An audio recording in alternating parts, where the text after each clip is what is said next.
دا د اودسو ځایونه دي ماشاءالله ډېر ښه په خوند راغلي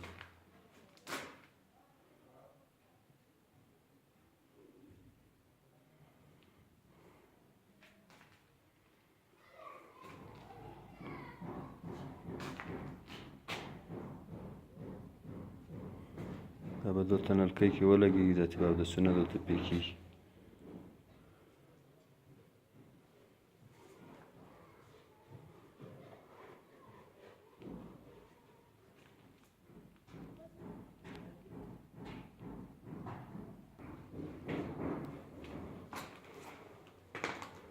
دا به حمام شي د غسل ځای